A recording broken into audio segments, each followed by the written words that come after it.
Welcome everybody to this excellent session on the changing role of the healthcare CIO brought to us by our partners at VMware. We really want to thank them for bringing together this really important topic.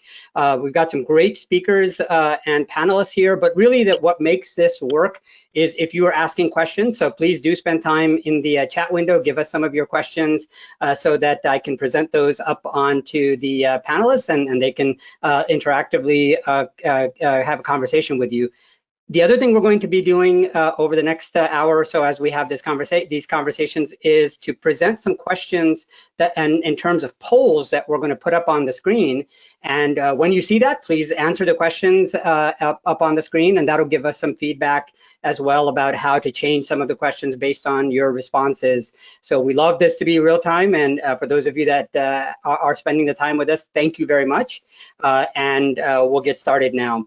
So the changing role of the healthcare CIO, we're thinking it's mostly about readiness and revenue stabilization. Now, of course, the two CIOs on our panel will give us an introduction to themselves, and then we have our two expert panelists as well. They'll introduce themselves in a minute too. But what I wanted to do was to kind of like set the stage so you can think about some questions and the interaction that you'd like to have. So we know that the hospitals and health systems are being asked to do a lot more with a lot less. Now, what that means is the CIO's role as a leader of business strategy and implementation definitely has not been more important than it is now. Now, the pace and the scale at which they have to adapt and respond to all this digital transformation has drastically changed. And in one way, what it has shown is that the slowness that healthcare, the industry as a whole, has been challenged with in the past was something that they put onto themselves. That's what the outside world now sees, is that healthcare can do things faster in more digital ways. And now the CIO's responsibility has grown even more because the folks around them can see, hey, this other company can do this really, really quickly. You guys were able to move to this system or that system pretty quickly. Why can't you move to this other system really quickly as well? So the expectations have changed quite a bit in that digital transformation. And what we used to be able to say last year is that, we need governance and we need consensus and we need to have proper permissions and we need to do proper budgeting, long-term planning. Some of that has gone out the window. Some of it is coming back though, and we'll talk about that. So across the industry, the CIO has to take even more of a leadership role to embrace the consumer first approach that we've seen, of course, in other industries, especially the B2C and like retail. Telemedicine has been playing a larger role. That's a full, B2B2C type of role. But the most strategic approach, I think, is going back to basics to focus on really what we call the little I's, the innovation and incremental improvement. So working with existing resources and strengthening IT architecture to enable organizations to grow and basically improve in really, really tight financial situations is becoming somehow the job of the CIO. So they have to look at all the stuff that they have to do, talk with budgets, finance, et cetera, and then figure out how do they keep doing with a lot less, but do even more than they did in the past. Oh, and by the way, just do it 4 times, 8 times, 12 times faster. That's the challenge of what we're talking about today. So as the organizations begin to redefine priorities, we've got to figure out how to pivot and fill gaps where necessary. So we're going to talk about operationalizing the ongoing COVID response, of course, very important, doing more with less, preparing to pivot, and then figuring out what is the playbook, who do we partner with and why, as M&A starts to pick up again, mergers and acquisitions, what do we do there? So there's a lot for us to talk about. We've got a good amount of time to do it, and we've got a perfect mechanism here where lots of us can join together and ask our panelists questions. So with that, let me start off with introductions of the panelists, and then we'll present a couple of polling questions to set the stage and then jump into some conversation. So with that, Stephanie, tell us a little bit about yourself, where you work, and what you do there. Sure, thanks, Shahid. So my name is Stephanie Lahr. I'm the CIO and CMIO at Monument Health. We are a not-for-profit healthcare system serving Western South Dakota, some of Eastern Wyoming, and Northern Nebraska. I'm an internal medicine physician by background, have been in the CIO role, combined CIO, CMIO role now for about 2.5 years, and have added, I think one of the earlier comments or questions that you were going to be asking about, what has changed in the last few months. I've added medical director for our home monitoring and nurse call system in the last 6 months, neither of which existed before COVID, and new products that we're offering. So I guess it's the double win of the clinical background and the technology team. So Yeah, happy to be here. Lucky. Excellent. All right. So Lee. Good morning, Shahid and everybody else. My name is Lee Milligan. I serve as the CIO for Asante Health System, which is located in Southern Oregon. We serve about 9 counties to draw from. We're a 3-hospital system plus medical group. Just this last year, hit the threshold of $1 billion in annual revenue. So we're still on the small side, but bigger for us. We have an ACO here.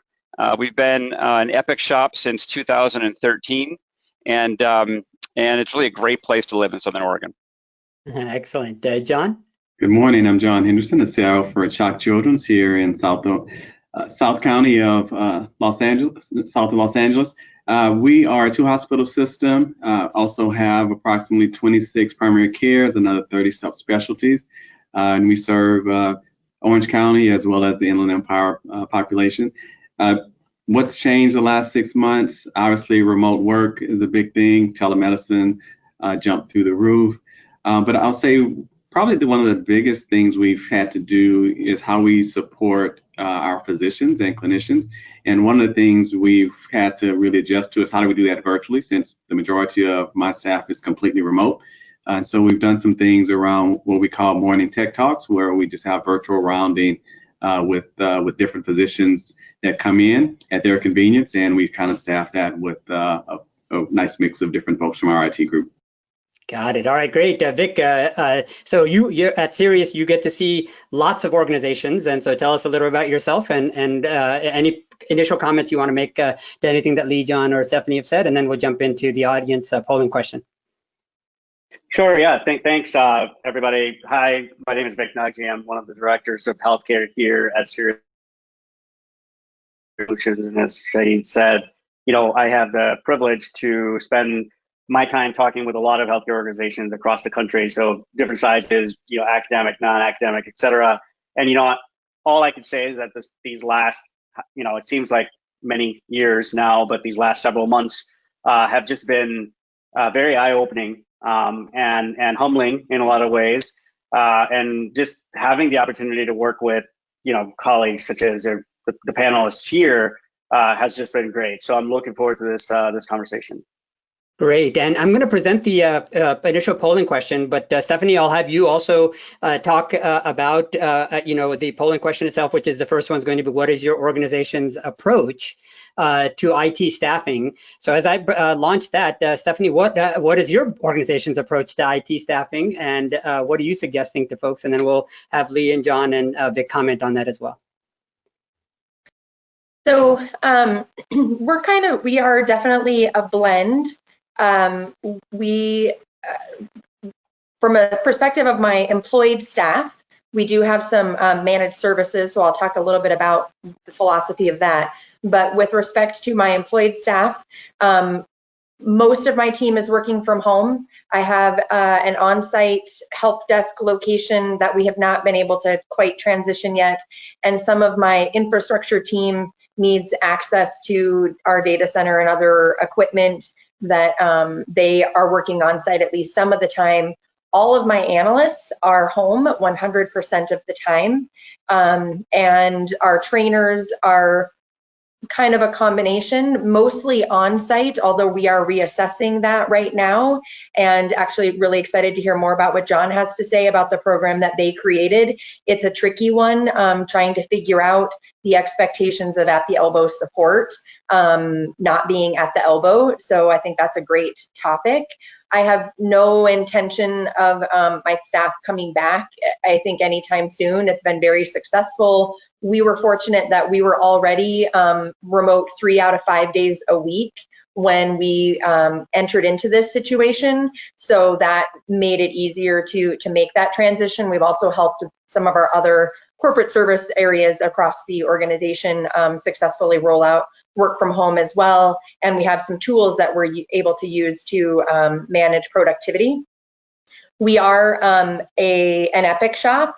We're an Epic shop in a very geographically remote area, and the specialization and expertise that is needed for managing an Epic system ongoing, we have groomed a really wonderful team that I am very, very proud of locally. But if and when one of them leaves for one reason or another, it is very challenging for us to have to sort of regrow that expertise, which is now several years in the making. So we have kind of a combination approach where we do have a relatively significant number of sort of managed service arrangements that augment some of our in-person team, and none of those folks are coming on site right now either. Interesting. Lee, what are you guys doing? Yeah, very much like what Stephanie described. So we have 271 people within ITS, and just to lay the groundwork a little bit, our structure here may be a little bit different than some other places.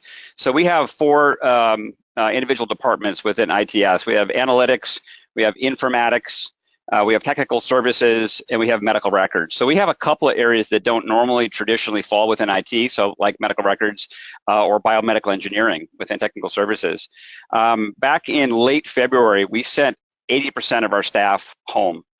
And that included basically everybody except for biomedical engineering needed to be on site, and some of our desktop services, and like Stephanie talked about, some of the infrastructure staff needed to be here to do some of the things. And by and large, it's been a great experience. And I would say, what really led to it being a great experience is twofold. Number one, we launched Microsoft Teams early on in the process. We weren't on Teams, something we've been thinking about for a while, and like a lot of COVID catalysts that were out there, it really pushed us into doing it, frankly, before we're even ready to do it. But it was a great thing to do because my staff got a chance to see each other and have that experience of collaboration using a tool that was effective. The second thing we launched at the exact same time was a daily stand-up. We didn't have that going prior to that, and I've been thinking about that, kind of noodling on that for a while, but COVID just pushed me into making it happen. So now every morning we have a 8 a.m. stand-up between frontline staff and their supervisors, 8:30 soups and managers, 9 o'clock managers and directors, and at 10 o'clock every day I meet with my directors for 30 minutes. We go over basic stuff, and it makes it really, really helpful.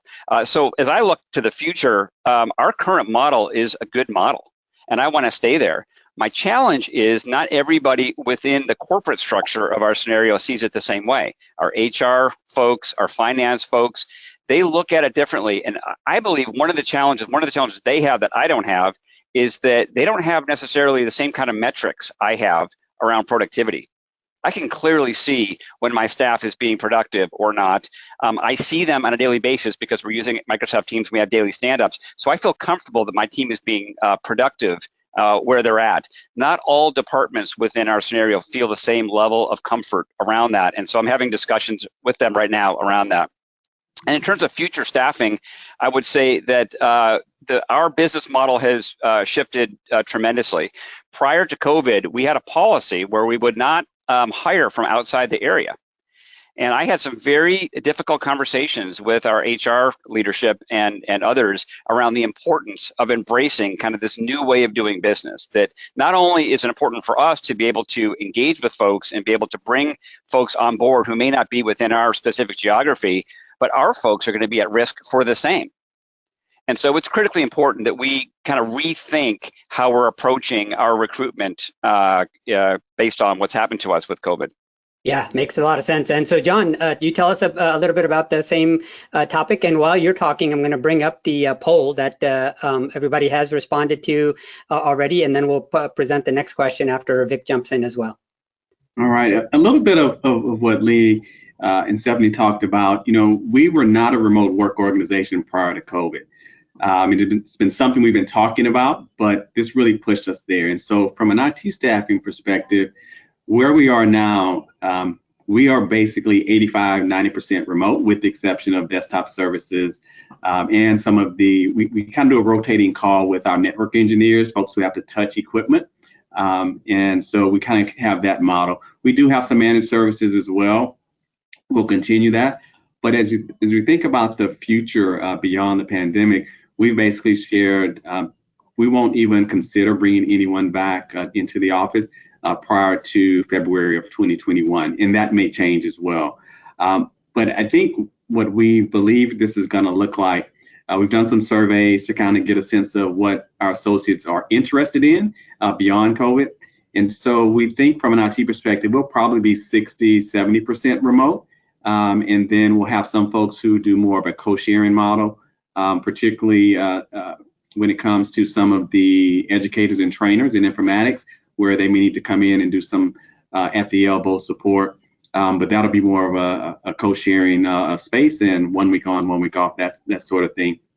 I think one of the other things that organization we've been really focused on is similar to what Lee talked about, is productivity. And I have kind of I'll say a love-hate relationship with that word, because productivity can be confused with activity, which doesn't necessarily mean good outcomes. And so what we've been trying to do with folks outside of IT is have them folks, if they don't have metrics, and a lot of them don't, to Lee's point, focus on the deliverables, on what the outcomes are, and not so much of the activity as they try to build those things out. Because we think there's going to be a big shift once the pandemic is over, where even a lot of the areas outside of IT will still stay remote a good bit. And for us, it's good timing for us, because we're also expanding our facilities, and that input will drive what our new facilities look like. We may not need as much as we were thinking, because folks won't be in as much as what we were thinking prior to COVID. Yeah, that makes a lot of sense. And Vic, talk a little bit. I'll put up the poll results from the audience poll, but talk about what you see the best organizations doing across your client groups, and commenting on this. We got 0 for increase outside contracting. It might have been from what Lee was saying, is people are afraid of going outside their organizations for a lot of this new work. So does this jive with what you're hearing as well, or do you hear something else on the outside, Vic? Yeah, it's very interesting. So the poll obviously is one aspect, but what the 3 panelists were saying is also very interesting. So if you just rewind back to when the pandemic first hit, and again, depending on which part of the country you were, the reaction was a little bit, the timing was a little bit staggered. But if you think about February, March timeframe, the big thrust was to sort of say, okay, we've got all these folks that are, that they come in all the time, and we've got to get them home, and we've got to get them home in a way that they're going to be obviously first safe, but then also productive, right? And John, you're right. Productivity is not synonymous with sort of busy work or consuming up hours. It's all about sort of driving towards the outcome, and it's like a completely new world for everybody, right? So the big thrust that we saw at the start was around trying to help folks be able to transition their organizations into this remote workforce type environment, and that's not as quote unquote simple as saying, hey, I can log on to my systems from home, because it's the entire sort of experience aspect of the whole thing. It's about, how do I do my work?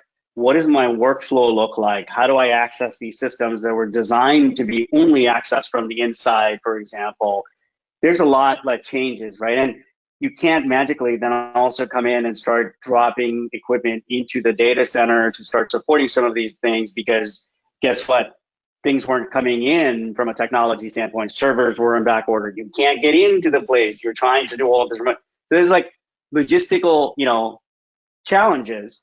But what we sort of learned there was that there were a few themes that if you sort of based your discussion on these themes in terms of trying to break these cohorts into different types of folks that are accessing different types of applications, that are going after or expecting a certain kind of experience, and then, kind of like break it down to different kinds of devices and so on and so forth. And you sort of are able to then break these pieces out and then lay out this picture, then come up with a solution that fits each one of those groups, because one size doesn't fit all.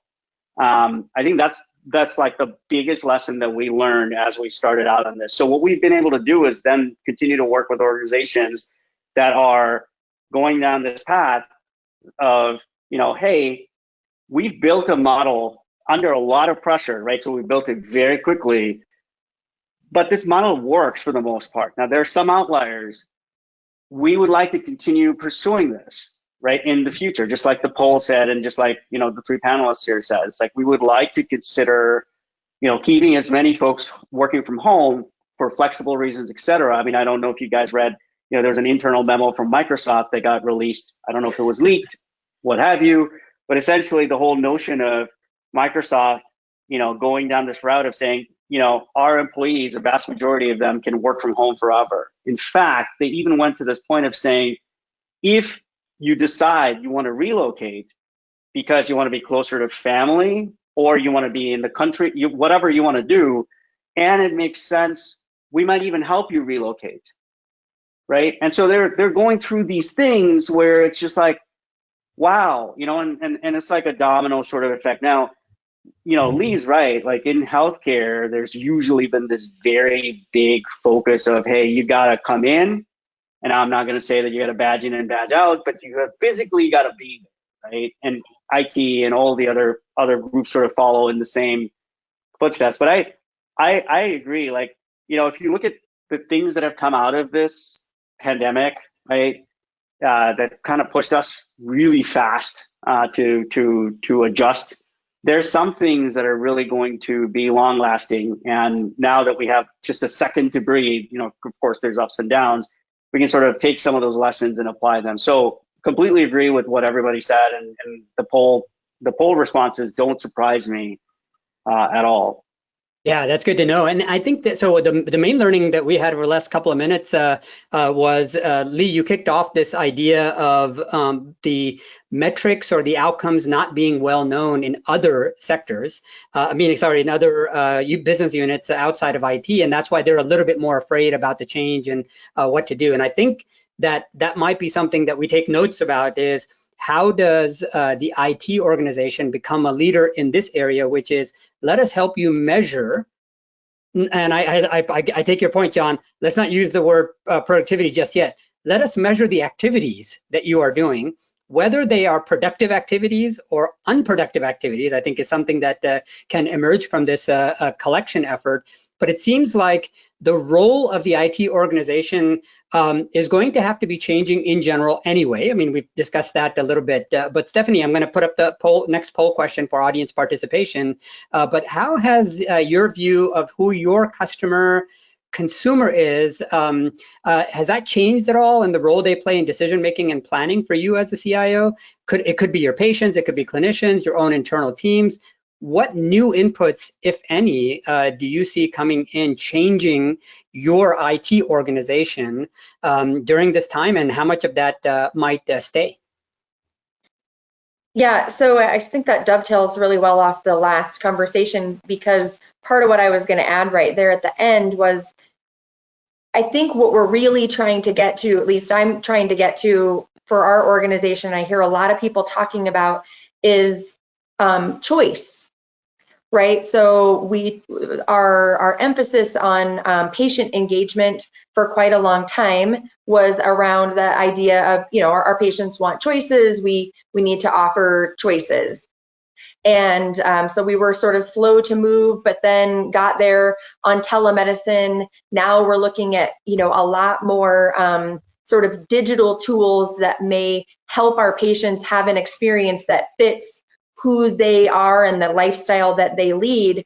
But I think that extends into our community as well as our own organization. So if I think about, even just the staffing conversation that we had, for safety reasons, I think we're all thinking our teams are going to continue to work at home for the foreseeable future.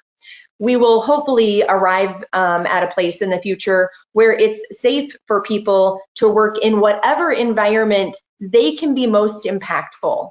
And so I think actually part of the challenge in moving forward is, how do we create opportunities for choice for all of our consumers, whether those be our patients, our providers and other constituents, our other staff, our corporate service and support staff? How do we offer choice, but still be able to be cohesive? And I think the other thing I would add as it relates to, metrics and tracking, most of us, when our teams were on site, we didn't walk around with a notepad and document their time. Sure. We presumed they were getting their work done and that they were productive. And some of us were presuming that just because we were all physically in one space. I think we've seen a flip. There are some people who are more productive at home, fewer distractions, fewer other things, pulling them in different directions, and they can get focused and work. There are some people who do function better in a structured environment outside of their home. But I think it does go back a little bit to that whole conversation around productivity and what does that really mean. I also think as leaders, we have to dig deep a little and ask ourselves, why do I have this feeling about needing this data or needing to have this knowledge about who's doing what at every moment? Sometimes it's to fulfill a personal sort of comfort level than it really has anything to do with how to manage teams and allow people. You hired people because you thought they were great. So let them be great, and let's figure out how to help them be great. And I really think it's going to be trickier as we move forward, because right now I can tell my team, stay home, and everything is uniform. You're all at home. I can manage in that way. It's going to get more interesting, but more flexible and hopefully better for everyone, for patients and all of the above, when we're able to offer choice and we're gaining some good experience in areas where we didn't have choice before, and we will have choice in the future. No, that makes a lot of sense. And when you think about, so John, and I think when you look at what the respondents have put up, what is your organization's approach to consumerism and digital transformation? This shows they're looking for a lot of help from the IT team, right? So what do you guys think, Lee and John, about what the help is, and how has the role of the IT organization changed in both leading the way or maybe adjusting to some new dynamics that you guys didn't think about before? So I think, as we've seen, there has been a lot of change by asking IT teams to become more digital. But has that really turned into more consumerism? I mean, you see 62% of the audience saying that they're laying the foundation for a digital future and consumerism. Do you get the sense that that's actually true, or is that wishful thinking? And we'll start with John and then go to Lee. Well, I think, I hope it's not wishful thinking. I think our approach to it, we had committed to digital and patient experience initiatives before COVID. And while we had a little bit of a delay to get that really launched, we had those plans in place. Now, it's interesting because telemedicine went through the roof. We were not doing really anything. We had a program, but we weren't really delivering it. And we went from maybe 200 visits a year to 600 a day. And so as we launched digital and patient experience, that whole dynamic is critical. So the question around have our patients and have our customers fundamentally changed since COVID? Not so much for us, but it's really more of how can we accelerate what we're doing from a patient experience perspective and bring more digital capabilities. Number one, it supports what we all have to deal with in trying to make sure that our patients stay safe. If they don't need to come in, then let them receive the care where it's convenient for them, but also the right location and get the right care, the right place, right time. So I think that's critical. I think the foundation piece is interesting because typically what happens, the organization wants to move fast and want to implement something new and shiny, but you don't necessarily have a foundation, and you can deliver that new and shiny thing, but you're delivering that on top of quicksand. And if you don't deal with that, it's either I'm going to pay now or I'm going to pay later. And so I think for me, it's nice to see that people want to lay a foundation, because I always think that's really important. But if you're not on that path, you're going to have to get on that path. Otherwise, you get left behind. Yeah, and I liked what Stephanie said a minute ago is that right now things are easier because everybody has to do the same thing. But next year, when there's going to be some choice available, what do we do? And the reason why I'm kind of questioning both the audience and making it a provocative question about is it wishful thinking that we are dealing with consumerisms? Here's why. Based on what Stephanie said, John, I just added to that, and we'll let Lee chime in here in a second, is that if we're not even willing to let our staff have preferences, why do we believe that patients can have preferences, right? So the idea of consumerism means that patients have preferences and those preferences matter. Like patients have always had preferences in healthcare. They have just never, ever mattered. And we can talk about it, et cetera, but really in the end, when patients prefer one thing versus another, it is not like it is their choice. It's only a choice if their physician also prefers it or if the institution also prefers it. So I think let's not kid each other. There's not a whole lot of consumerism going on. And that's why I'm saying here is there's a heavy emphasis on consumerism and digital transformation. When the audience says that, the way you notice that is that there's an enormous amount of real-time polling going on, like we're doing in this conversation. And through the real-time polling, you find out that patient preferences are X, Y, and Z, and then you adjust your organization to those preferences, just like retail does, just like entertainment does, just like hospitality does. But I don't really see that in healthcare. How do you comment on this, Lee? Do you find this to be something that the audience is correct about, or do we think more wishful thinking around consumerism? I think John was spot on when he made the comment around shiny new things on top of quicksand. I'm going to quote you on that if you don't mind, John. That's really, really good. I see a lot of system CEOs, frankly, they want the shiny new thing. They want to be able to tell it to their board. They want to be able to, when they're giving a presentation, be able to talk about that. And they're not always willing to do the due diligence and the hard work it takes to build that rock solid foundation that enables that shiny new thing to be successful. So that was really well said. From my perspective, I kind of bucket this whole digital transformation scenario, looking externally, into three buckets. Bucket one are people who have received, I'll call it reactionary care. So that, their belly hurt, they went into the ER, they had appendicitis, we did something about it.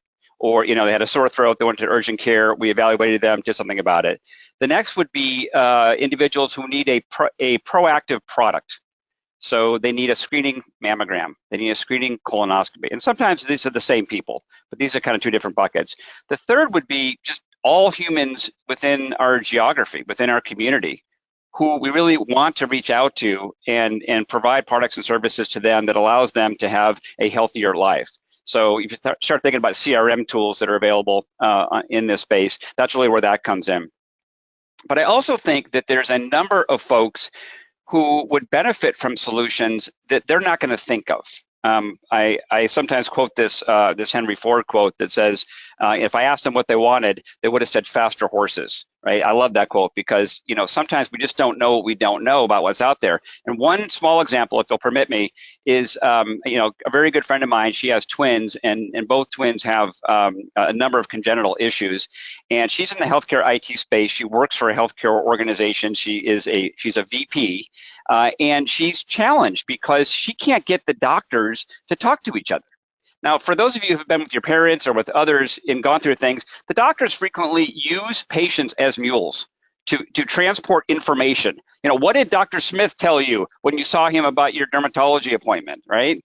So, that is a huge problem that needs both an operational and a digital solution to solve it. I think about tumor board, for example. Tumor board is a great example of when we get bunch of people together, you have a great conversation about a patient case, and then a lot of people weigh in from different angles, the radiation oncologist, the oncologist, the surgeon, everybody, and ultimately you land on something.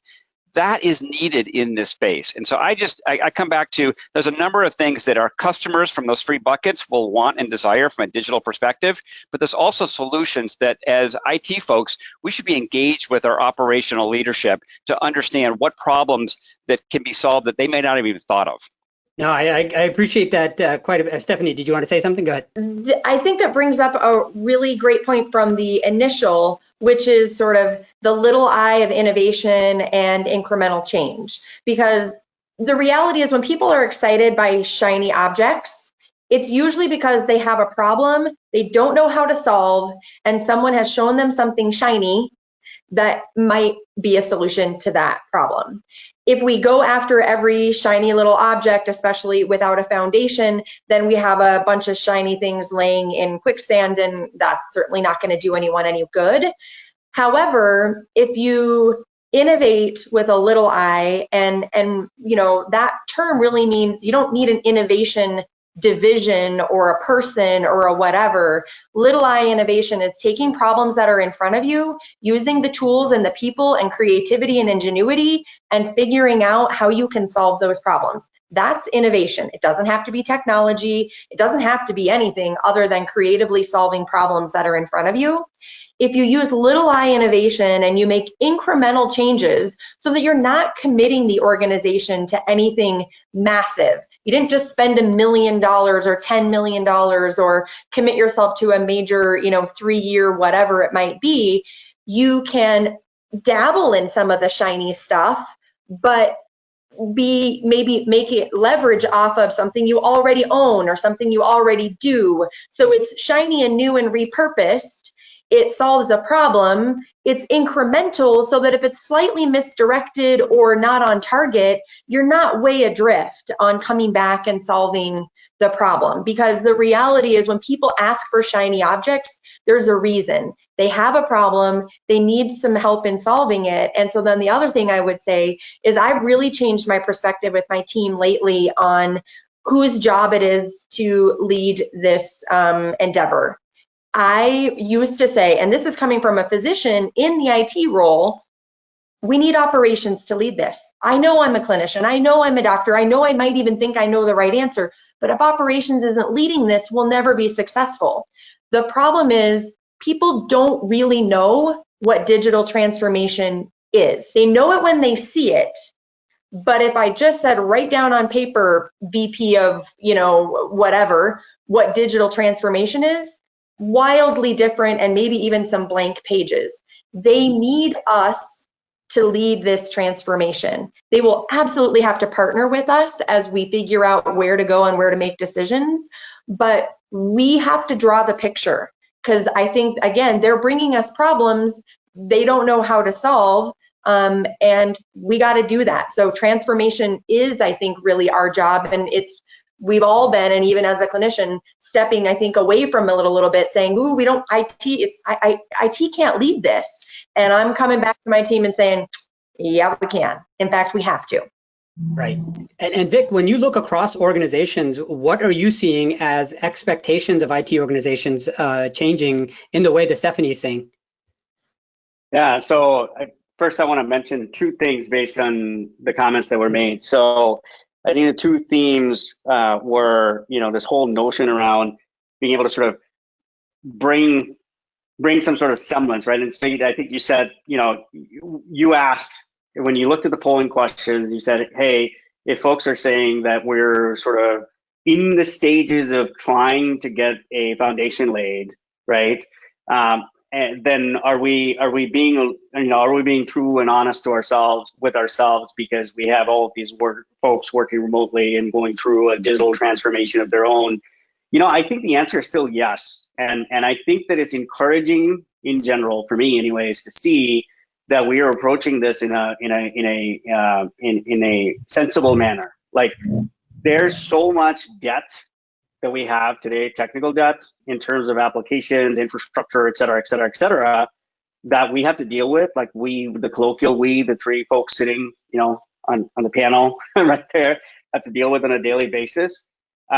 So in order to accommodate all the futures, all the stuff that needs to show up, all of the consumerism related aspects, all of the things that deal with preferences, you really need to have a good platform. You've got to have a foundation. Like, without that, you're like, we've talked about quicksand, we can talk about good money after bad, whatever you want to say.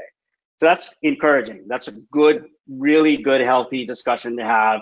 And that requires everybody to be honest with themselves. Like, look, we've got all this stuff. Can't just say, get away with it, right? Got to figure out a way to actually be able to get your arms around it, deal with it in a way that, again, it's the whole more with the same or more with less philosophy, right? But got to do it better, cheaper, faster, stronger. That's like number one.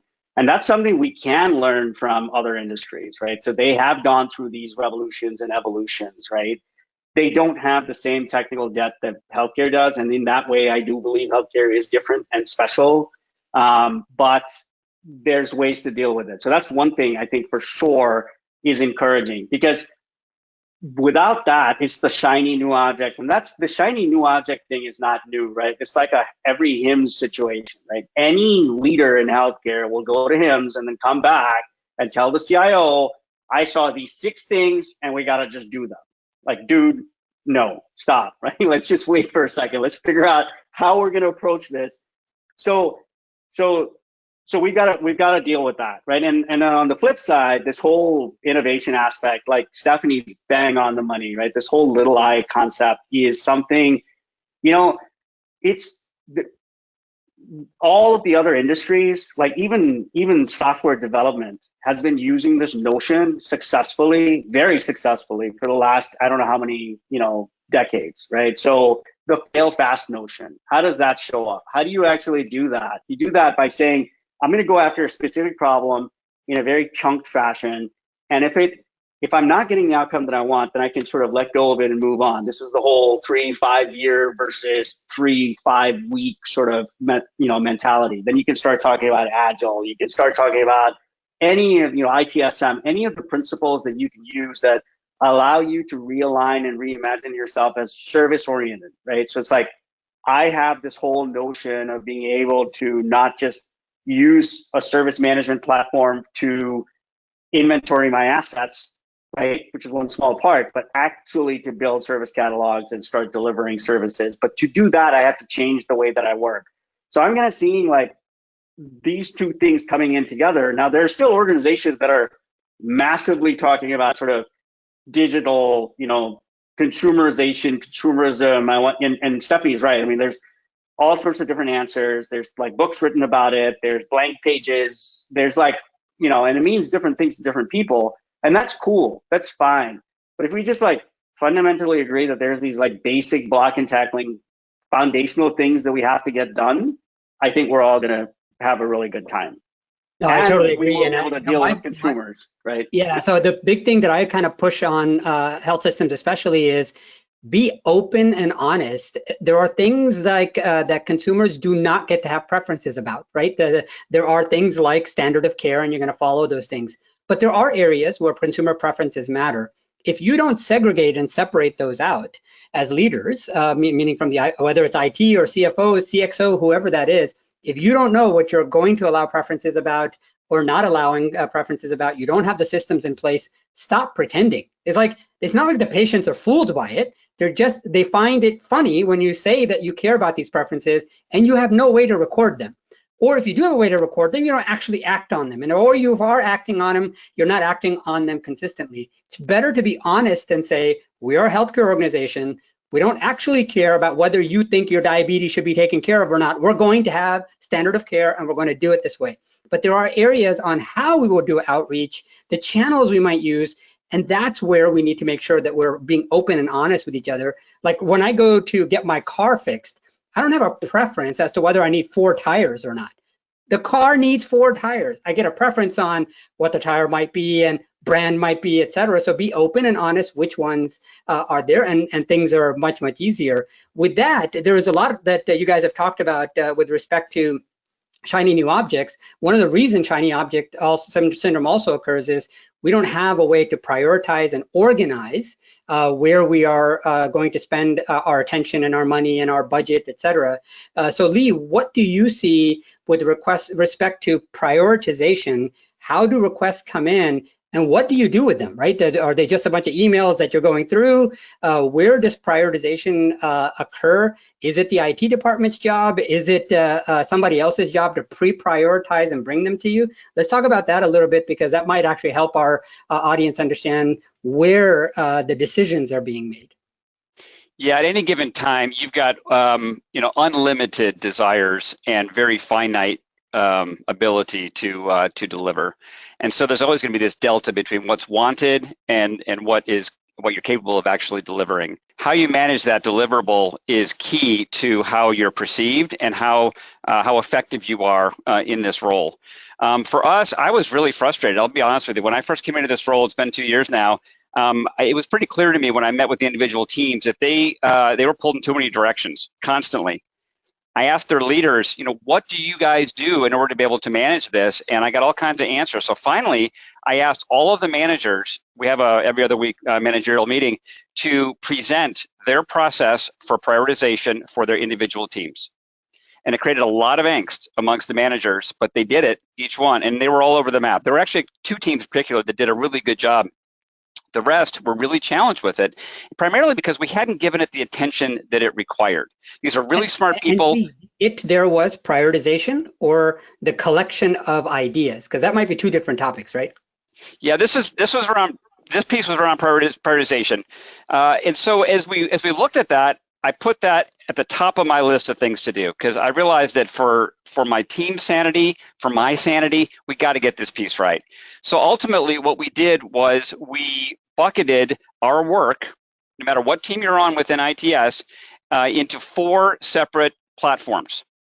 And 2 of the platforms are internally governed by ITS, our division, and 2 are governed externally. So the 2 that are internally governed are the administrative bucket. So that's, I got to go to team meetings. It might be ETO. Some of our process improvement efforts fit into that. And there's operations, so IT operations. So we're replacing servers, doing patching, all that stuff. Nobody else gets to tell me how to do that. That's my team's job to figure that out, because they're really the experts. They know when it needs to be patched. They know when the server needs to be replaced. So those two are internally governed. The externally governed ones are projects through the PMO.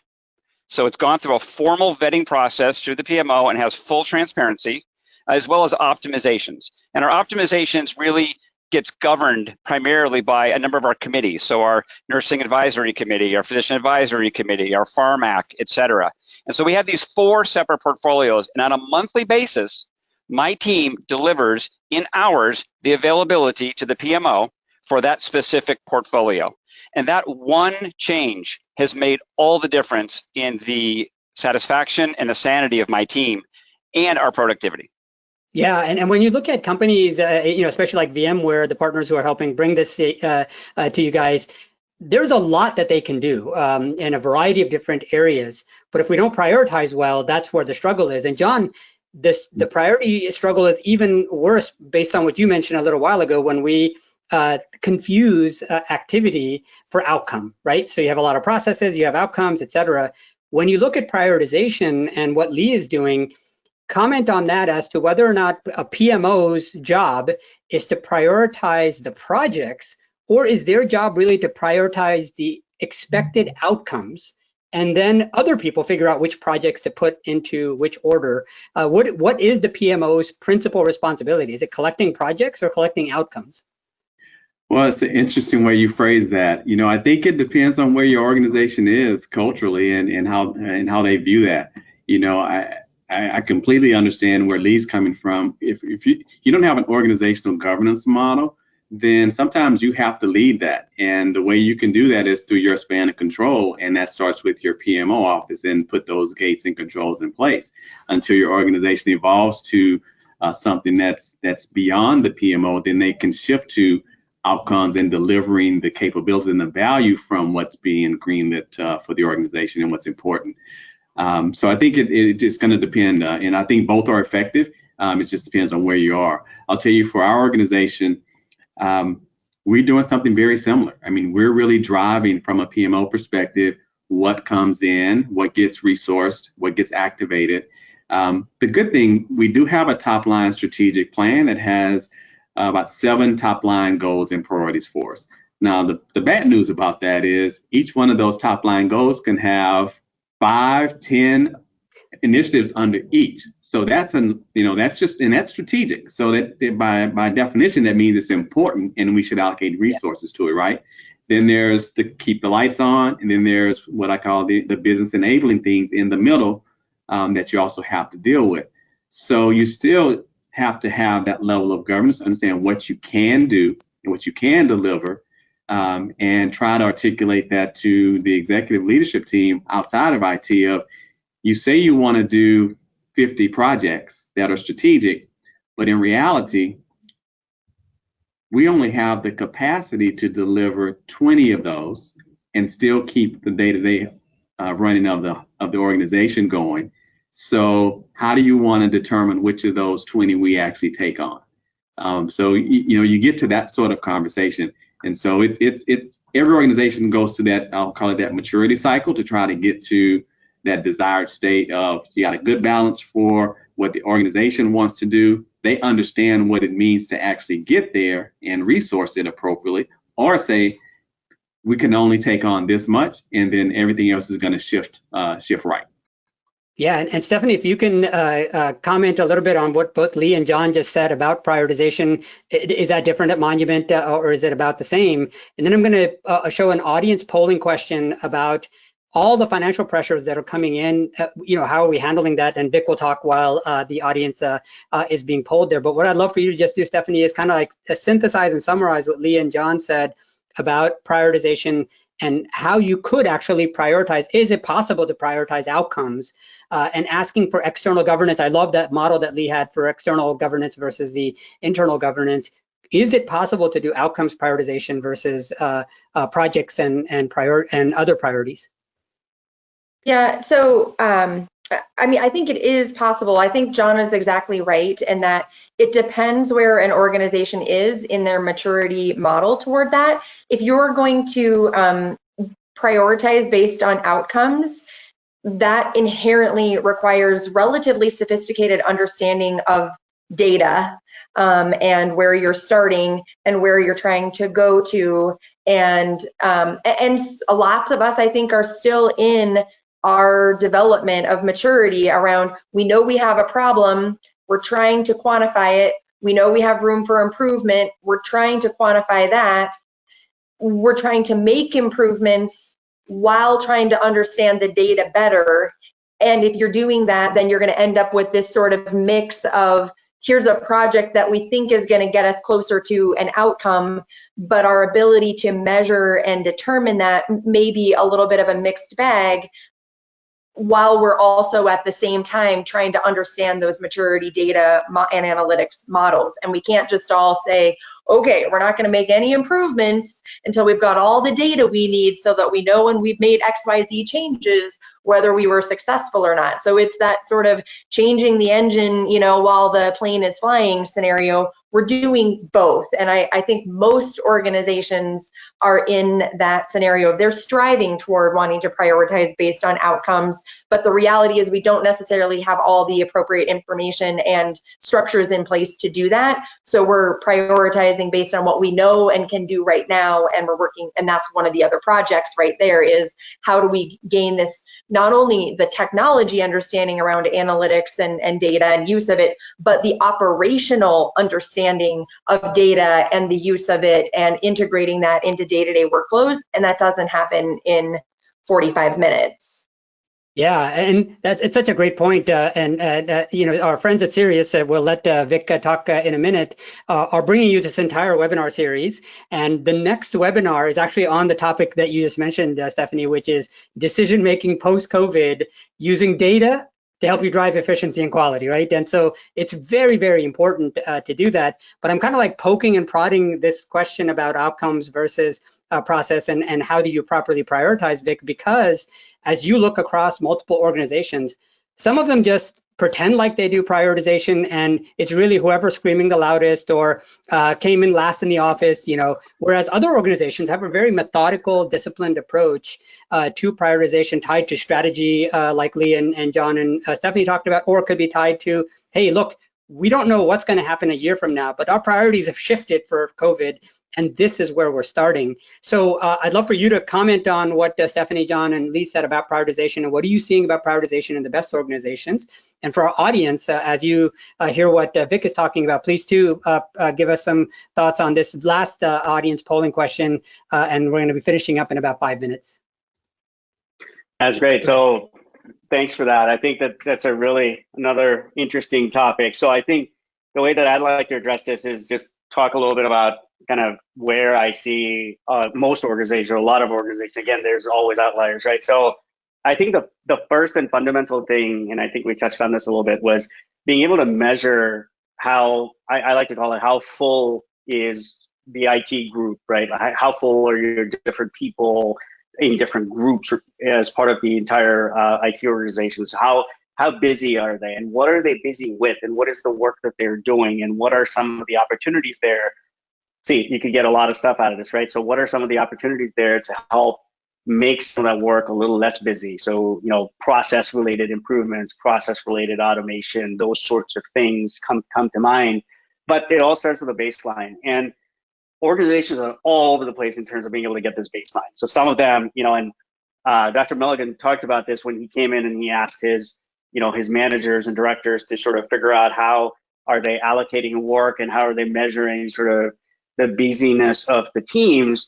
Frankly, if I was one of his reports at his organization or anywhere else, I would have had a lot of heartburn, because honestly, it's like, hey, we've got to do what we can do as fast as we can, and as fast as this stuff is coming at us. And one of the things that we joke about a little bit in healthcare is that we're all really, really great firefighters, right? So we all spend all of our time sort of fighting fires, and we don't really have a great opportunity to be able to step back and say, okay, what caused that, so we can actually get to an RCA and fix those issues. But that's for another webinar, another day. But essentially, I think the first thing is like measurement, and Stephanie's right. Like, that's a project in and of itself.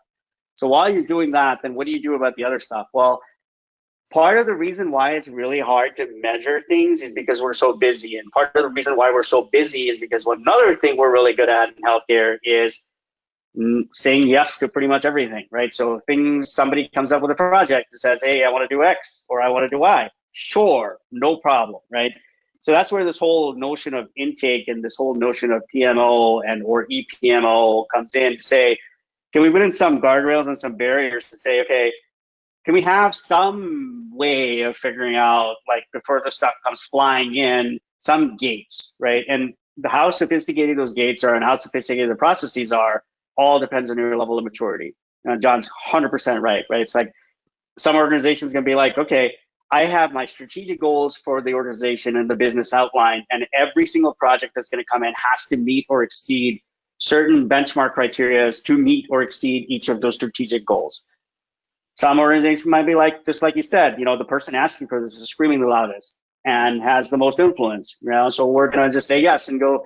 So there's a big mix. So I think figuring out how we're doing work and how we're allocating and distributing work and what we're busy doing, just to understand kind of like where, how full or how allocated are we, and then subsequently how we can improve some of those by applying some other external techniques.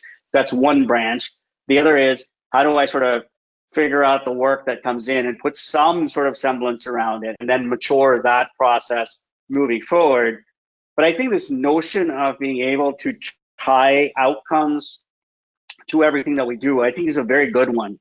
I think that there's, in Gartner's sort of bimodal IT model, it's like one is the keep the lights on aspect, but you cannot compromise that, right? I mean, that's your job. You got to keep the lights on, you got to keep stuff running, but you also got to make improvements, right? And you got to sort of innovate for the future. Again, little I versus big I. And any of those things that you do, if you're sort of aligning them to one or more outcomes and just talk about it, right? It's just like, be deliberate about it and say, look, we're doing this because it's going to be good for A, B, and C, or X, or Y, or Z.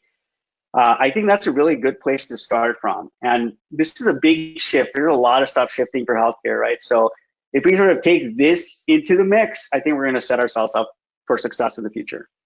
Perfect. That is a great way to end it, and we are literally out of time, but I just wanted to summarize that a lot of the folks that responded to the most recent poll talked about automation of tasks and cost mitigation. So all of these through M&A, cost mitigation, very, very important to the audience. And we had a number of questions we didn't get the time to answer on here. What we'll do is we'll collect those questions, and if the panelists are able to, we'll try to get the answers from them. And obviously, all of you are going to get follow-up emails about this recording. We'll try to get those answers for you in the emails that come out. With that, I mean, I just had a ton of fun just talking with Stephanie, as I normally do. Lee and John, thank you so much for jumping in and giving your advice from your organizations. Vic, thank you for Sirius Healthcare putting this stuff together and getting this out so that you can share the wisdom that you're getting from a lot of your healthcare customers out to your other healthcare customers and the audience at large. And for everyone, this is Shahid. I appreciate you guys taking time this afternoon, and we'll go ahead and close out the formal part of this webinar. Thank you very much for attending, and keep an eye out for the recording.